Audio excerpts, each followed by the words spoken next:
તમે કઈ પ્રજાના પ્રશ્ન તમે ન્યાય ન કહી શકતા હોય તાકાતથી તો તમારા રાજીનામા દઈને ઘરે બેસી જાઓ. આ માઈક આંગલા ઘરે કરો નહીં. બૈરા ઘરે તમે રાજનીતિ ન કરો.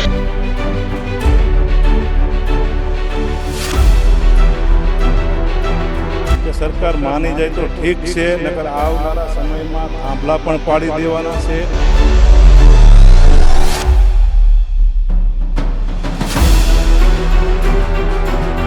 અને પોતાની જમીન ઉપરથી પત્ર ખેડૂતોને જોઈ પણ નથી શકતો એવી જમીનની એમને દુર્દશા કરેલી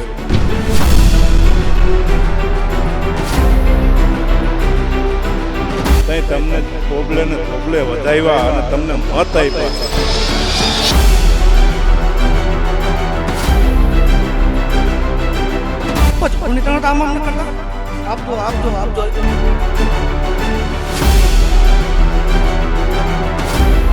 કે આ થાંભલા બાબતમાં લોલીપોપ નાખીને આપણે પાણી છોડાવીને આ ભૂલી જાય તો એ વસ્તુ આજે ન ભૂલે ખેડૂત કાલે.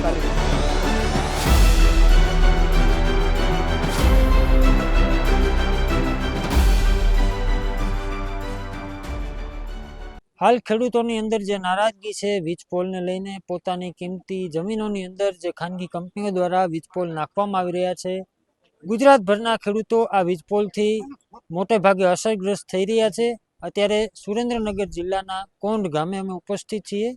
મારી સાથે આ ગામના ખેડૂતો છે, તેમની સાથે જ વાત કરીશું. શું નામ ભાઈ તમારું? ઝાલા મેહુલસિંહ વિક્રમસિંહ. શું કહેશો, જે રીતે ગામની અંદર વીજપોલ આવી રહ્યા છે, આજે અહીં પૂર્વ મુખ્યમંત્રી શંકરસિંહ વાઘેલા આવ્યા હતા, શું સંદેશ આપ્યો? શંકરસિંહ બાપુએ તો કીધું તમે જ્યાં મારો ઉપયોગ થઈ શકતો હોય ત્યાં કરો, મારી જ્યાં મદદ જોતી હોય ત્યાં લ્યો, તમે મારે આંગણે આવો, હું તમારી સાથે તમે કહો અહીંયા રજૂઆતમાં આવું. એ સંદેશ મોકલવાના છે મુખ્યમંત્રીને. પણ એથી વિશેષ કે અમારે તો સ્થળ ઉપર જ્યારે અહીં લડવાનું છે ત્યારે સરકારને જો હવે 2 મહિનાની લડત પછી જો સરકારને ન જાગવું હોય તો હવે આગળની રણનીતિ આ જે બને છે એ ટાઢા કાર્યક્રમ એકેય નહીં આવે, ઉગ્ર કાર્યક્રમ આવશે ને જો કોઈ પણ પરિસ્થિતિ ઉગ્ર બને તો એની સરકાર સંપૂર્ણ જવાબદારી લેશે. જેતપરમાં જે રીતે બિન રાજકીય અત્યારે આંદોલન ચાલી રહ્યું છે, ક્યાંક શરૂઆત કોંઢથી થઈ હતી, તમે શું લાગે છે અત્યારે કોંઢમાં કામ બંધ છે, ચાલુ છે, અને આગળની સ્થિતિ કેવી રહેશે? કોંઢમાં તો કેવું છે, કામ 2 દિવસ બંધ કરાવીએ છીએ, વળી પાછા ક્યાંકથી મશીન ગોતી આવે ચાલુ કરે છે. આજે પાછા એ લોકો આવીને વયા ગયા છે, શું કારણે વહી ગયા છે કોઈ ખ્યાલ નથી, ખાતરી નથી. બીજા નંબરમાં કે જેતપર ગામે જો લડત ચાલુ કરી હોય, ખૂબ સારી લડત દે છે, તાકાતથી લડે છે, બધા ભેગા થઈને લડે છે અને ખૂબ જોશ જુસ્સાથી અમે લોકો એમને સહકાર દેવા ગયેલા છીએ અને અમારો ગ્રામ સમર્થનનો પત્ર પણ એમને આપેલો છે. પણ એ લોકો ત્યાં લડે છે ભેગું સ્થળ ઉપર, અમારે અહીંયા લડવું પડશે, નકર અહીંયા થાંભલા નાખી દે, નકરું એકલું જેતપર ગામ આખા ગુજરાતને ન્યાય ન દેવડાવી શકે. એના માટે જ્યાં જ્યાં થાંભલા નીકળે હરેક ગામને ભેગું મળી લડત દઈ અને સરકારને તે અવાજ દેવો પડશે. અને નહીં સરકાર સાંભળે તો આવનારા સમયમાં તાકાતથી સરકારને જવાબ દેવામાં આવશે અને પહેલો જવાબ કોણથી દેવામાં આવશે. ચોક્કસથી જે રીતે ખેડૂતો છે તે પોતે સરકાર સામે જે પોતાની માંગો છે તે રાખી રહ્યા છે. બીજા પણ ખેડૂત છે, શું નામ તમારું? મારું નામ ચૌહાણ રતનસિંહભાઈ. શું કહેશો, કોંઢ ગામની અંદર જે રીતે વીજ પોલ અત્યારે પડી રહ્યા છે, ખેડૂતોની અંદર ઘણો ખાસો વિરોધ છે, કારણ કે પોતાની જે કિંમતી જમીન છે તેને બચાવવા માટે ખેડૂતો અત્યારે રોડ ઉપર ઉતર્યા છે. એક તો અત્યારે વાવણીનો ટાઈમ હતો, વાવણીના ટાઈમે વાવેતરનો ટાઈમ હતો. ઈટાને માનો કે ખેડૂતને એવી હાલત હોય કે બી બિયારણથી માંડીને ખેતી કરવાનો સમય હતો. એ સમય રહ્યો અત્યારે તમને કોઈ થાંભલામાં નાખ્યો એવું. આ ખેડૂતની જિંદગીમાં આ કોઈ આ ભૂલશે નહીં, આ કોઈ ભૂલશે નહીં કોઈ જિંદગીમાં. અને ગાંધીનગર આપણે ન જવાનું હોય, ગાંધીનગર વાળાને ખેડૂતને મળવું પડે, એમને નથી ખબર.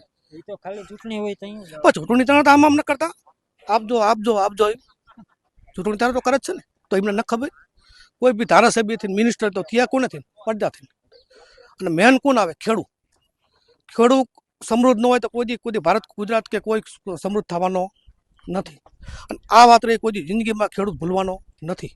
2027માં એમને હોય કે લોલીપોપ આપીને ભૂલી જાય તો આ કોઈ ભૂલવાના નથી. ખેડૂત યાદ રાખશે કાયમી. ખેડૂત નેતાઓ આવે છે, ખેડૂતોને આશ્વાસન આપે છે, પણ ક્યાંક હવે એ નેતાઓ અત્યારે દેખાતા નથી. તમારું શું કહેવું? અત્યારે બેઠા ગાંધીનગરમાં કે ગાંધીનગર આવો, ગાંધીનગર જાઓ તો અહીંયા કંઈ થતું નથી. ખાલી વાત સાંભળે પણ એનો કોઈ નિવારણ લાવતા નથી. લાવશું કરી અને થાંભલા નખાઈ દેવાના હે. વરસાદ ખેંચાયો છે, પણ સરકારના જે નેતાઓ છે તે કેનાલમાં પાણી છોડીને અત્યારે વાહવાહી મેળવી રહ્યા હોય એવું મીડિયા મારફતમાં જોવા મળે છે. ખરેખર મુદ્દો વીજ લાઈનનો છે. ખેડૂતો અસરગ્રસ્ત છે વીજ લાઈનથી, ખેડૂતોનો વિરોધ છે વીજ લાઈન સામે. તો પાણીના નામે નેતાઓ કેમ વાહવાહી મેળવે છે? આમાં કેમ કોઈ નથી બોલતા? પાણીના નામે તો પાણી તો કેનાલ તો આજની તો કાલ એમને તો છોડવું જ પડે. કેનાલ નાખી છે તો છોડવું જ પડશે. જમીન તો કોની જાય? ખેડૂતની. અને ખેડૂત પાણી તો એમને છોડવું પડશે. પણ એમને એમ હોય કે આ થાંભલા બાબતમાં અમને લોલીપોપ નાખીને અમે પાણી છોડાવીને જો આ ભૂલી જાય તો એ વસ્તુ આજે ન ભૂલે, ખેડૂત કાલે ન ભૂલે. ચોક્કસથી બીજા પણ અન્ય ખેડૂત આપણી સાથે છે. શું નામ તમારું? મારું નામ હરપાલસિંહ ગજેન્દ્રસિંહ ઝાલા. શું કહેશો, જે કોંઢની અંદર વીજપોલ પડી રહ્યા છે? જોકે ગુજરાતભરની અંદર આ મુદ્દો છે, પણ જો કોઈ મુખ્ય બારે આવ્યું હોય તો કોંઢ અને જેતપર ગામ છે. શું કહેવું તમને? જે ચોક્કસથી હું આપના માધ્યમથી સરકારને કહેવા માગું છું કે આ તમે જે પ્રશાસનના જોરે, પ્રશાસનના બળ ઉપર તમે જે ખેડૂત ઉપર દમન કરી અને પોતાના ખેડૂતોના માલિકીની જમીન ઉપર બળજબરીપૂર્વક થાંભલા તમે ઊભા કરી રહ્યા છો. નહીં ખેડૂતોની મંજૂરી કે નહીં ખેડૂત અરે વાટાઘાટ, કોઈ જ વાટાઘાટ નહીં. શું તમને વળતર દેવામાં આવશે, કેટલું વળતર મળશે ખેડૂતને, કોઈ જ વાટાઘાટ નહીં. અને પ્રશાસન તો જાણે કે ભાડે મળતું હોય આ લોકોને.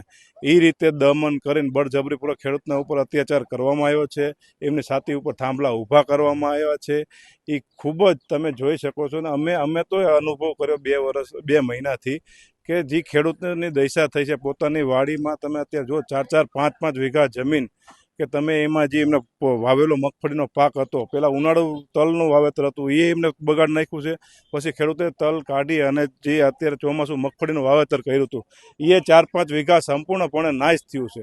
અને પોતાની જમીન ઉપરથી ખેડૂત પોતે જોઈ પણ નથી શકતો એવી જમીનની એમને દુર્દશા કરેલી છે. અહીંના ધારાસભ્ય આવ્યા હતા, અહીંયા તમારી વચ્ચે આવ્યા હતા, ક્યાંક એવા વિડીયો પણ જોયા છે કે કદાચ ખેડૂતો સામે ઊભી નથી શક્યા. જે ચોક્કસથી તમને કહી છે કે ખેડૂતોએ તમને જ્યારે પણ તમને જરૂર પડી ત્યાં તમને કોબલે ને ધોબલે વધાવ્યા અને તમને મત આપ્યા છે. તો તમારી ખેડૂતને જરૂર પડી તો ગમે તેટલા ફોન કરવા છતાંય તમે ફોન પણ રિસીવ નથી કરી શક્યા. નકર એમની એ થાય, એમનો ફરજ બને છે કે એમને સ્થળ ઉપર આવી અને ખેડૂત હારે ઊભું રહેવું પડે કે ભાઈ આ ખોટું થઈ રહ્યું છે. ખેડૂતની મંજૂરી તમે લ્યો, ખેડૂતને વિશ્વાસમાં લઈ એને યોગ્ય વર્તનનો વિશ્વાસ આપી અને પછી કામ ચાલુ કરવામાં આવે.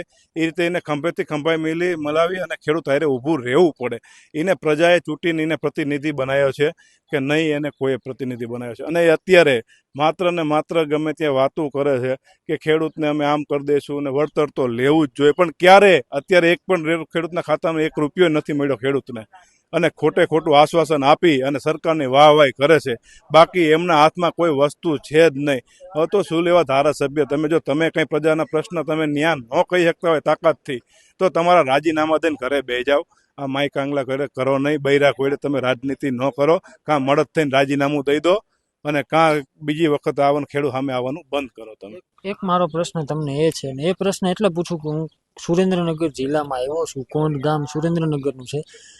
અહીંના નેતા આમ આદમી પાર્ટીમાં હતા, રાજુભાઈ કરપડા, તમે ઓળખો છો. અત્યારે શાસન પક્ષમાં ગયા છે, જિલ્લા પંચાયતમાં ચૂંટાયા છે. બોટાદના ખેડૂતો માટે અવાજ ઉઠાવી અને લડી શકતા હતા. તો અત્યારે સુરેન્દ્રનગરના ખેડૂતોમાં એને શું વાંધો દેખાય? બસ ભાજપમાં આવી ગયા એટલે, સત્તા પક્ષમાં આવી ગયા એટલે. સત્તા પક્ષમાં અત્યારે એવું છે, ભાજપ પક્ષમાં કોઈ પણ કંઈ બોલી શકતું જ નથી. કોઈના હાથમાં કંઈ પાવર છે નહીં. ઉપરથી એમનો જે પોતે અંગત કંઈ નિર્ણય કોઈ પોતે રીતે નિર્ણય પણ નથી લઈ શકતા. એટલે એ રીતે ભાજપમાં આવી અને દબાઈ ગયા છે. કોણ ગામની આગામી તૈયારી શું હોય છે આ વીજપોલ? અમારે તો સ્પષ્ટ સરકારને સંદેશ આપી છે કે સરકાર માની જાય તો ઠીક છે, નકર આવનારા સમયમાં થાંભલા પણ પાડી દેવાના છે. અમે સંયમ રાખીને બેઠા છીએ. અમને આ ગુજરાતની અને ભારત સરકારની જે માલ મિલકત છે એને નુકસાન પહોંચાડવા નથી માગતા. એટલે અમે સંયમ રાખીને બેઠા છીએ. પણ ન છૂટકે પછી અમારે એ પણ કરવું પડશે અને એ અમારા હક માટે અમે તાકાતથી લડશું અને એ પણ કરશું. ચોક્કસથી તો આતા કોંઢના ખેડૂતો કે તેમનું કહેવું સ્પષ્ટ છે કે અત્યારે તે સ્વયં રાખી અને સરકાર સામે લડે છે, જે ગાંધી ચિંધ્યા માર્ગે આંદોલન કરે છે. પરંતુ જે રીતે ખેડૂતો જણાવી રહ્યા છે કે આગળ તે ભગતસિંહની રીતે પણ લડી શકે છે. પરંતુ અત્યારે જે શાંતિપૂર્વક રીતે સરકારને રજૂઆત કરે છે, તો ખેડૂતોનું કહેવું છે કે જે શાંતિપૂર્વક રજૂઆત છે તે સરકાર સાંભળી અને ખેડૂતોના હિતમાં નિર્ણય વહેલી તકે લે. બીજી તરફ જે રાજકીય જે પરિવર્તનો, રાજકીય જે લોકો છે તે ક્યાંક હવે ખેડૂતોની સાથે જોવા નથી મળતા, કારણ કે જે રાજકીય પક્ષો છે તે પોતાની જે રીતે પોતાના માટે જ્યારે જ્યારે પોતાને જરૂર હોય છે ત્યારે ખેડૂતોને સહારો બનાવતા હોય છે, પરંતુ જ્યારે ખેડૂત પીસાતો હોય છે ત્યારે ખરેખર ખેડૂતોની પાસે કોઈ ઉભતું નથી, ખેડૂતોને કોઈ ટેકો નથી આપતું. એટલે હવે ક્યાંક ગુજરાતનો ખેડૂત છે તે આત્મનિર્ભર બન્યો છે ને પોતાની જાતે જ પોતાની માંગ માટે લડી રહ્યો છે. ત્યારે હવે આગામી સમયમાં સરકાર કેવા નિર્ણયો લે છે તે પણ જોવું મહત્વનું રહેશે. કેમેરા પર્સન મિત પરમાર સાથે Rajesh Joshi, BS9 TV news, કોંઢ.